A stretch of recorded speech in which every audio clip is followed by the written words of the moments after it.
Shall we bow our heads in prayer? Our Father in heaven, we thank you for this Sabbath evening. At this moment, as I bring and break your bread of life, I pray that your Holy Spirit will speak through me and be with everyone who is listening. I pray that your Holy Spirit will touch their hearts and let them not see me, but let them see you. I ask this in Jesus' name. I do not know where you are from. For us as Christians, this would be some of the saddest words that we will ever hear. I do not know where you are from. Jesus is coming soon, fellow believers, and much sooner than we expect. Yet, are we really ready for the coming of Jesus? If we look at our own lives, if any one of us would die today, if you were to die or if I was to die, are you sure that on the resurrection day you will be inside heaven? Do you have that guarantee within you? Can you say with surety that you will be there inside heaven? Or would Jesus tell you on that day, I do not know you? I say again, Jesus is coming soon. Look at the world around us. This year, 2020, calamity after calamity after calamity, destruction after destruction, one after the other. It began with the Australia bushfires. The corona pandemic, it just spread throughout the world. Who would have ever imagined if you were celebrating the New Year on December 31st, 2019, would you have ever thought that I would be spending these few months doing nothing? Who would have ever thought that my school would be cancelled or I won't be able to attend school normally? My business plans would be cancelled. My dream for traveling would be cancelled. Just within a few weeks' time, this disease spread throughout the world. We would have never imagined that on a worldwide scale. The world was practically shut down for a few months, and just recently, few countries have been opening up. And friends, if the Bible is true, and I do believe that the Bible is true, this is just the beginning. Jesus likens the last days to birth pangs. Now, as a man, I would never experience what pregnancy and giving birth is like, nor am I married to know how it is. But being a science student, I know that when the time to give birth comes, the birth pangs increases in frequency and increases in intensity. The Bible says that it's going to get only worse and worse. People may be thinking, oh, this is going to be over, the vaccine will come, and then we'll be able to do this, we'll be able to do that. But no, my friends, it's just going to get worse and worse. And Jesus has prophesied it. The calamity is going to get worse in frequency and it's going to get worse in intensity. Yet, how many of us have used this time wisely? How many of us has used this time of quarantine that we had to get closer to God? Or were we pursuing things that were not in line with the Word of God? Around 400 years ago, there was another pandemic, and it was a plague in the country of Great Britain.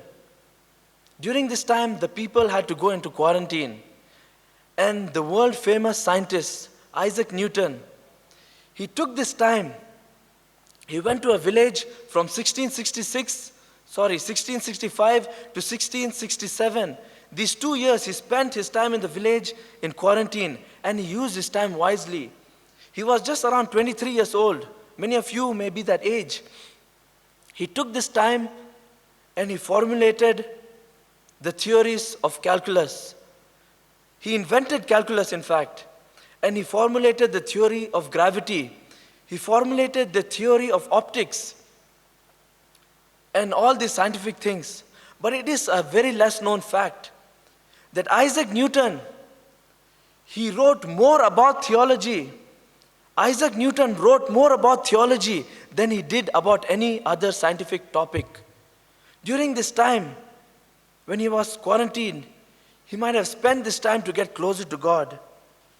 Those years that he spent are known as annus mirabilis, or the years of wonder. And being a science student, I may not be happy with what he did during that quarantine time, because I had to learn the theories of gravity, and I had to learn calculus, which I really hate. But he did something great during that time. What are we doing with our time? Isaac Newton chose to use his time productively. And whatever choice we make today, every choice that we make, it determines our eternal destiny. Not just for today, not just for tomorrow. The choices that Isaac Newton made those days are affecting us today. We are able to send spaceships to the moon, to space, everywhere, because of the time that he used. And these are just for the world. But the choices that we make today for each and every individual have eternal repercussions. And every word that we say, every thought that we think, every deed that we do are recorded by holy angels. And my friends, we will have to stand one day before God on that day of judgment, and we will have to answer for every deed. We will have to answer before God on that day of judgment. And if we have not asked for repentance, it will just be, we will have no excuses. On that day, after the judgment, will you be found inside the kingdom of heaven, or will you be outside? As Jesus said, there will be gnashing and crying, and people will be trying their best. They will be suffering. They will hope that that during their lifetime they had made the right choices. They would have been thinking, why? But it will be too late. The choices that we make today will determine whether we are inside or outside. And my friends, with God there is no middle ground. You cannot say that I will be in the veranda. You know, veranda is outside the house, but it's still a part of the house. With God there is no middle ground. If you got your Bibles, open to Revelation 3 verse 15 and 16. Revelation 3 verse 16 and verses 15 and 16. It describes the church in our day. It describes you and me. This is a message that Jesus Christ gave in prophecy of the time that we are living in today. Jesus prophesied, I know your works, that you are neither cold nor hot. I wish you were either cold or hot, but you are not. So then, because you are lukewarm and neither cold nor hot, I will vomit you out of my mouth. You will be refused. You will be vomited. There is no middle ground with God, my friends. Now, there is a story about a man during the American Civil War. Many of you may know about the American Civil War. There were two sides. One side towards the north was called the Union, and the other side towards the south was called the Confederate Army. Now the ones toward the north wore a blue uniform, and the ones towards the south used to wear gray uniform.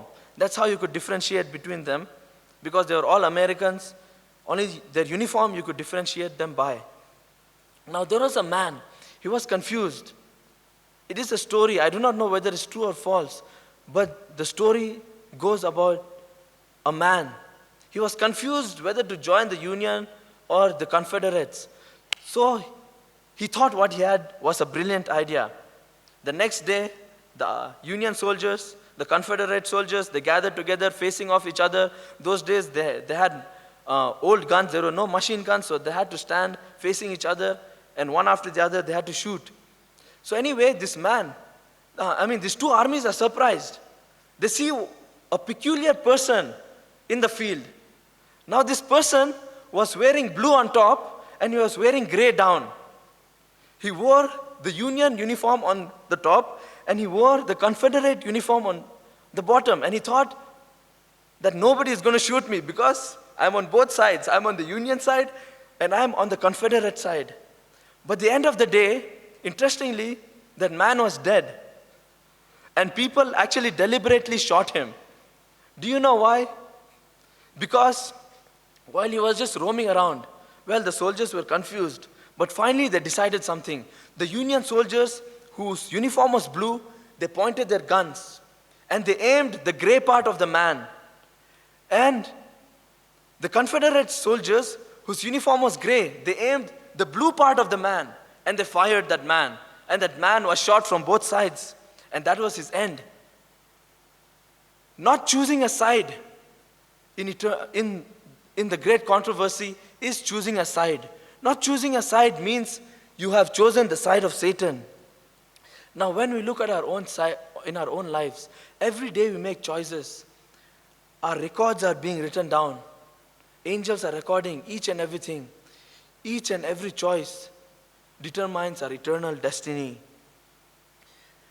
We see the world around us. We know that it's coming to an end. Yet, some of us are pursuing worldly things.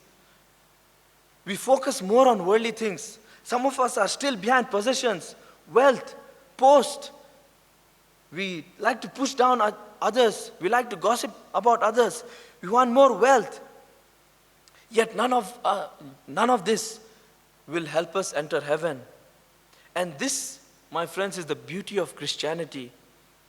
The beauty of Christianity is that heaven is open for all, for everyone who believes, not just the wealthy, not just the strongest, not just the fastest, not just the tallest, not just the people whom the world thinks as great. Not only they will enter heaven. In the Egyptian religion, in their afterlife, when a person died, he would go and face his judgment.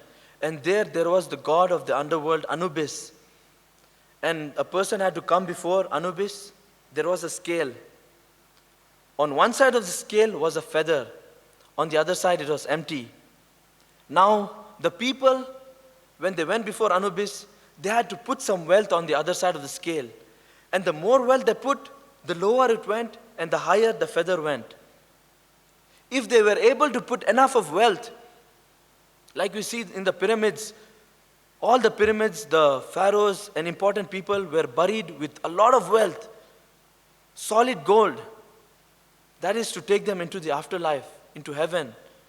If they had enough of wealth to put on the other side of the balance and the feather went up, they would buy themselves into heaven. But my friends, Christianity is so beautiful that we do not have to do all that. We just have to accept Jesus Christ and we will be able to enter heaven. Our wealth will not take us to heaven. If not, only the Ambanis, the Jeff Bezos, and the Waltons would be able to enter heaven because of their wealth. Not only our degrees do not take us to heaven, if not only the doctorates, the MPhils, and the D.Lits, all of them would be able to enter heaven. Only the educated would be able to enter heaven. Our position does not take us to heaven. You may be a president, a vice president, a manager, a CEO, a supervisor. That will not take you to heaven. Our name will not take us to heaven. Now, or our rank even won't take us to heaven. Now, when you've gone in airports, if you've looked around, I like to look around in busy places like the railway stations and airports, there is a special VIP way. And who enters this? They do not have to go through rigorous checking like we do. They do not have to wait.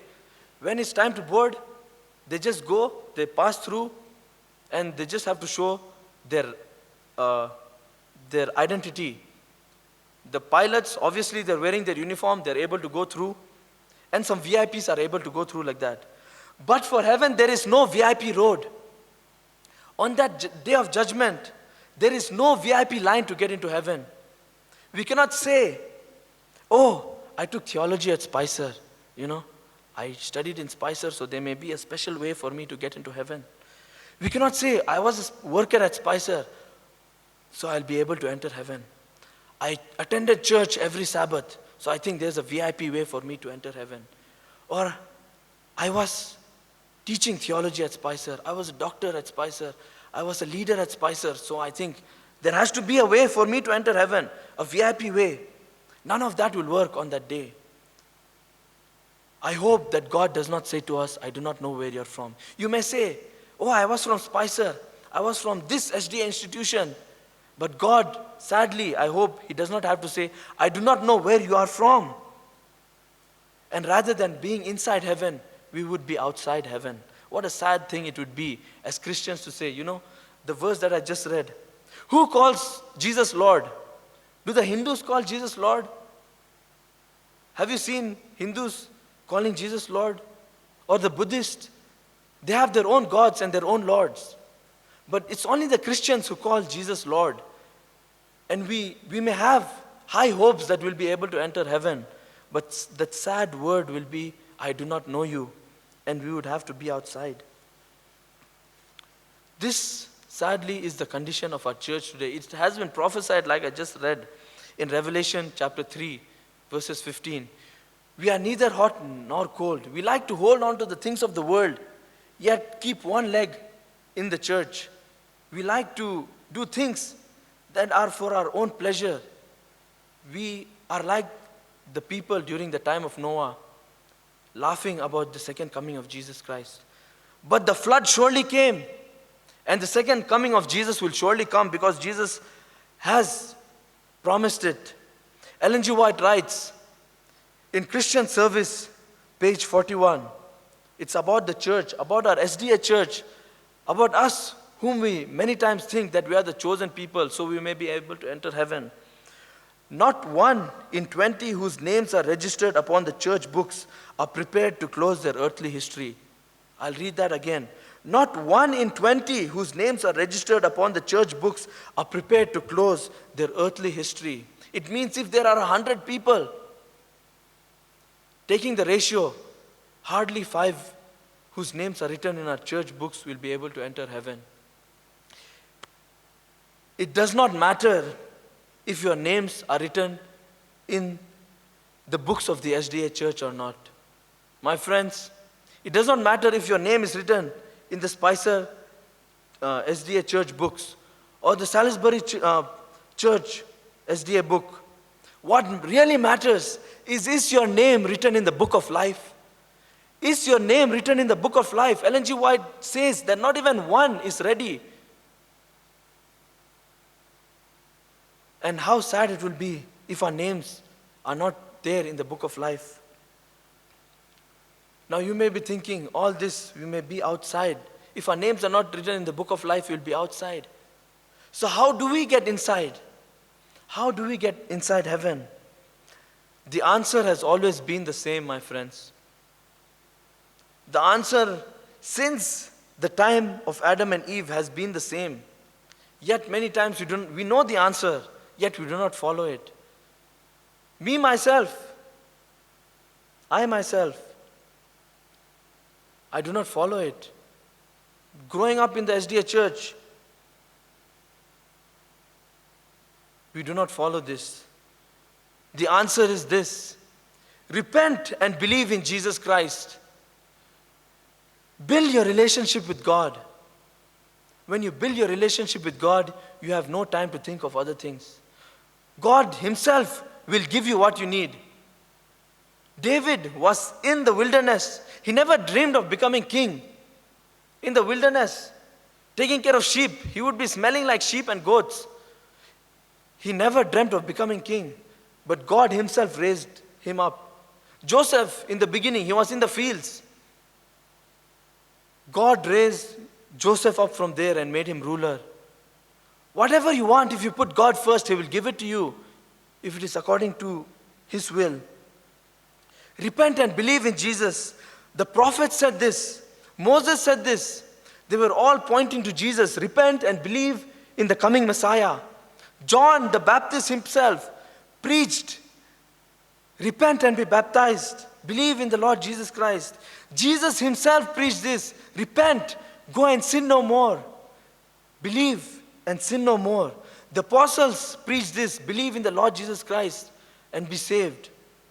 Yet many of us, We claim to believe in Jesus, yet we do not repent. Repentance is when we turn away from our sins and we come back to God. And God is such a loving God. Many of us are not ready, like I said. If you look at our own lives today, if you were to die at this moment, if I were to suffer something and expire at this very moment, am I ready to meet my Maker and enter into heaven? My own life, if I look at the past, I have done things that aren't proud. Many people around may be able to point fingers at me. He did this, he did that. But I hope that I've made my life right with God. Because God, like I said, Christianity or heaven is free for everyone. We just have to accept, repent of our sins and accept Jesus Christ. Like the prodigal son, he knew what he was doing is wrong. Many of us, we know what we're doing is wrong. We may be after a certain position. We may be after certain relationships that are wrong for us. Certain habits, drugs, wine, many other things that are not in the will of God. We know our own lives. I cannot point it to you. Only you know. But like the prodigal son, let us realize that salvation is only in God. He returned back to his father and he would have been smelling. He was with the pigs. And pigs do not smell pleasant. He would have been there in the mud, feeding them. And he ate their food. He would have to go down. But the moment he came back, the father ran towards the son. And he hugged him. How many of you would hug your own son if he fell in the Ram River and was smelling? Would you hug your own child and say, oh, it's okay? Would you kiss your child? I do not know which parent would do that. But God is not like that. No matter how sinful we are, according to the parable, he kisses the son, he hugs the son. He doesn't care about all that smell. He doesn't care about what sin we are in. Just as long as we repent and we come back to him. 1 John 1:9, I love this verse. If we confess our sins, he is faithful and just to forgive us of all our sins and cleanse us from all unrighteousness. All our sins, all our unrighteousness, we are made clean, totally clean in the sight of God. He doesn't care how dirty you are. He will just hug you. He will open his arms to you. God is waiting, my friends, for us to be inside. He wants to take us inside. The prodigal son was outside in the world, but the father took him inside. We are given the same chance to be inside and not to be outside. Yet many of us choose to be outside. The way may be hard. Jesus says the way is hard and the road is narrow. But if we persevere, there is a crown of life waiting for us. You may not be rich now. You may not be able to get what you wanted now. But if you have a right relationship with God, you will have the crown of life. And that nobody can take away from you. Who is last in this world will be first in heaven. Who is first in this world will be last. Jesus is coming soon, my friend. And we need to think about our lives. Whether what we are doing now will lead us to be inside heaven or outside heaven. Maranatha. Shall we bow our heads in prayer? Our Father in heaven, we know that your coming is soon. And we see the signs all around us. Yet many times in our heart, we want to be with the world. We are pursuing things of this world. I pray that by the power of the Holy Spirit, you will convict us of our sins. Many times we backbite against our own friends. We do not treat the ones who are under us as they are supposed to be treated. We want to show our power. We want certain things that are not according to your will. Father in heaven, you know each and every one of our hearts. And at this moment, oh Father, I pray that you will forgive each and every one of us. Whatever sins we have committed, I pray that you will help us repent. You will convict us of that sin and that you will help us repent because you are willing to forgive us of all our sins. I pray that you will prepare us for your kingdom so that we will not be outside suffering, but we will be inside your heavenly kingdom. I pray that we'll be able to share this message with everyone. And I pray that you'll prepare us for your kingdom. For us, these few mercies in Jesus' name. Amen. I'd like to thank each and every one of you for joining us online for this Vesper service. I hope to see you one day in the eternal kingdom. Thank you.